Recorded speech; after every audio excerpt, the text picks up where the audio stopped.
Welcome student. आज के video में हम भारत के संविधान की विशेषताएं देखेंगे। विशेषताओं में पहली विशेषता है लिखित निर्मित संविधान।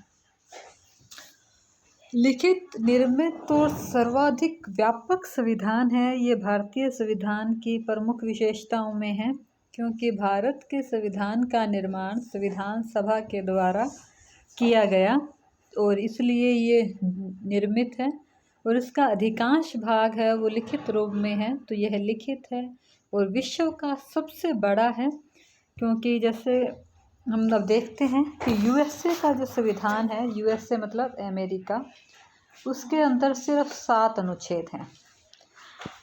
कनाडा का संविधान, कनाडा के संविधान में 147 अनुच्छेद हैं। इसी प्रकार ऑस्ट्रेलिया की बात करें तो ऑस्ट्रेलिया में 128 अनुच्छेद हैं। वहीं भारत के संविधान में 395 अनुच्छेद, वर्तमान की बात करें तो 12 अनुसूचियां और 22 भाग हैं। तो इसके साथ भारत विश्व का अत्यंत विस्तृत संविधान है, जो लिखित रूप के अंदर हमारे सामने है। इसके जो 395 अनुच्छेद, 12 अनुसूचियां और 22 भाग हैं। इसके साथ दूसरी विशेषता है संप्रभुता संपन्न समाजवादी। ये धर्म के बजाय पंथ निरपेक्षता शब्द याद रखना है आपको, क्योंकि हमारे संविधान में पंथ निरपेक्षता शब्द का ही उल्लेख है। लोकतंत्रात्मक गणराज्य की स्थापना। तो भारतीय संविधान है वो जन संप्रभुता के सिद्धांत पर आधारित है। इसका निर्माण सौम्य भारतीय जनता ने किया है। राज्य की संप्रभुता सत्ता भी इस संविधान के अंतर्गत जनता में ही निहित है। जैसे कि हमने पहले वाली वीडियो में देखा ही था, हमारी जो प्रस्तावना है उसके आरंभ में कहा गया है कि हम भारत के लोग। तो संप्रभु संपन्न राज्य वो होता है जो आंतरिक और बाहरी मामलों में स्वतंत्र हो।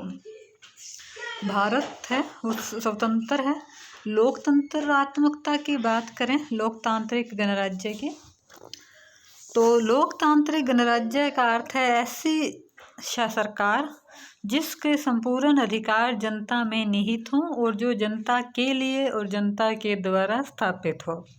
तो भारत का शासन है वो जनता के द्वारा चुने गए प्रतिनिधियों से ही चलता है। इसके बाद है गणराज्य। गणराज्य का अर्थ है भारत का जो सर्वोच्च पद है, वह जो राज्य का प्रधान है वो वंशानुगत ना होकर चयनित हो।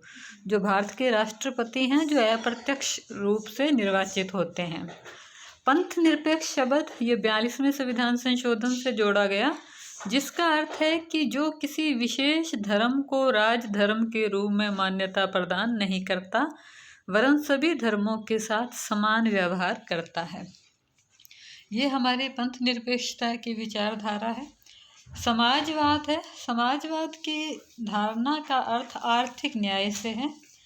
आर्थिक न्याय के अंतर्गत आर्थिक परिस्थितियां लोकतांत्रिक संरचना के परिवेश में विकसित होगा। उसके बाद है संसदीय शासन प्रणाली।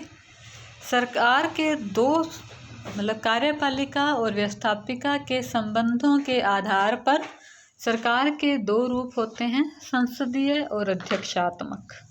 जब कार्यपालिका व्यवस्थापिका एक दूसरे से जुड़ी हों तो संसदीय और एक दूसरे से स्वतंत्र हों तो अध्यक्षात्मक। भारत में संसदीय शासन व्यवस्था को अपनाया गया है। कार्यपालिका व्यवस्थापिका में से ली जाती है। दोहरी कार्यपालिका है, नाम मात्र और वास्तविक। कार्यपालिका व्यवस्थापिका के प्रति उत्तरदायी होती है। उसके बाद है एकीकृत न्याय व्यवस्था।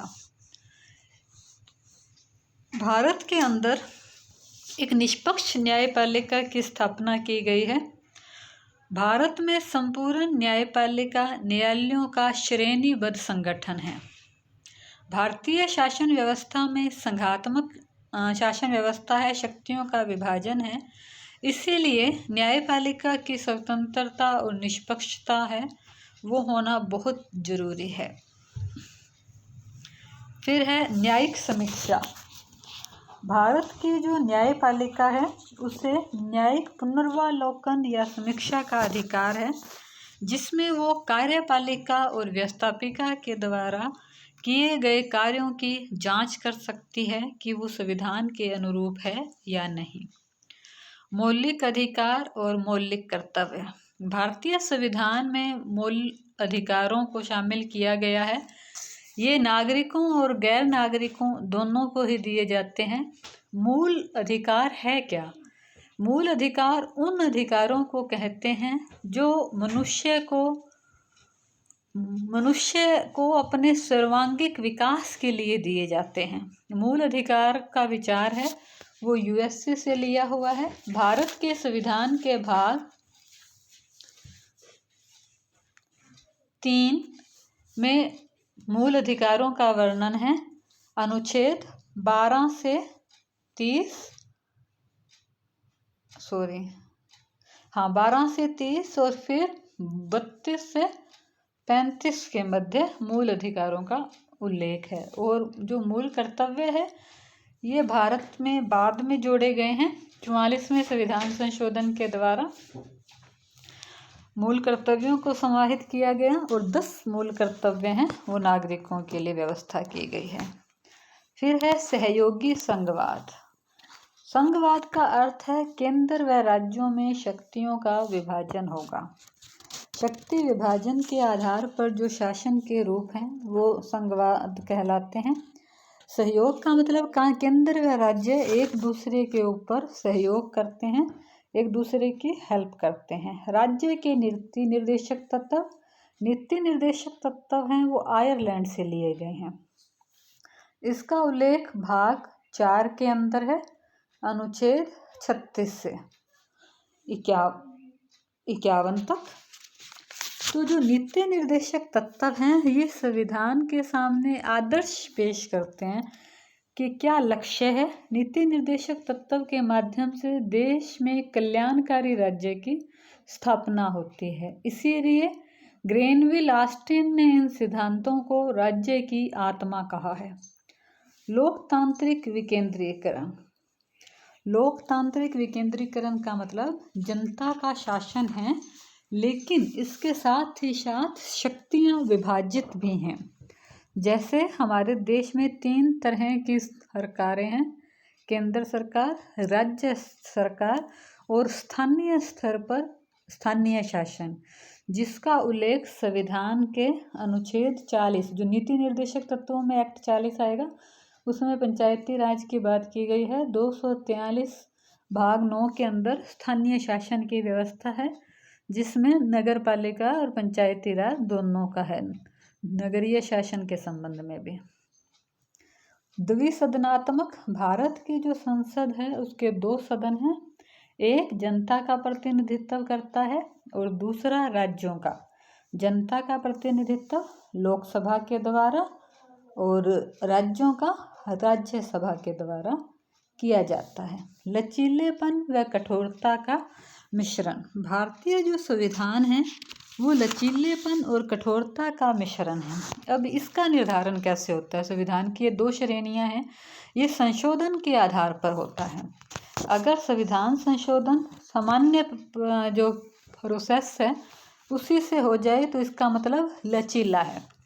अगर संविधान में संशोधन के लिए विशेष प्रक्रिया को अपनाया जाता है, विशेष बहुमत की आवश्यकता होती है, तो कठोर है। और भारत में दोनों तरह का मिश्रण है। भारत में कुछ अनुच्छेद ऐसे हैं जिनमें साधारण बहुमत से संशोधन हो जाता है, सामान्य बहुमत की आवश्यकता होती है, तो इसे लचीले का उदाहरण मान लेंगे। कुछ अनुच्छेद ऐसे हैं जिसमें संविधान संशोधन के लिए 2/3 बहुमत की आवश्यकता होती है, और कुछ अनुच्छेद तो ऐसे भी हैं जिसमें 2/3 बहुमत के साथ साथ आधे राज्यों की सहमति, राज्य विधानमंडलों की सहमति भी आवश्यक होती है, जो कि एक अत्यंत कठोर प्रोसेस है। तो इस तरह भारत का संविधान लचीले और कठोर का मिश्रण है। फिर है इकहरी नागरिकता। संघीय शासन व्यवस्था में जहाँ पे संघात्मक शासन होता है वहाँ पर आमतौर पे दो प्रकार की नागरिकता होती है। एक होती है संघ की या केंद्र की और दूसरी राज्य की। जैसे अमेरिका में दोहरी नागरिकता है, एक संयुक्त राज्य अमेरिका की और दूसरी उस राज्य की जिसमें वो व्यक्ति रहता है। भारतीय संविधान में एकता अखंडता को बनाए रखने के लिए भारतीय संविधान निर्माताओं ने इकहरी नागरिकता की व्यवस्था की है। भारत का नागरिक पूरे देश का नागरिक है, केवल किसी राज्य विशेष का नहीं। फिर है संकटकालीन उपबंध। भारत के अंदर संकटकालीन परिस्थितियों से निपटने के लिए अनुच्छेद 352, 356 और 360 के अंतर्गत संकटकालीन उपबंधों की व्यवस्था की गई है। तो ये हमने संविधान के कुछ प्रमुख विशेषताएं देखी। धन्यवाद।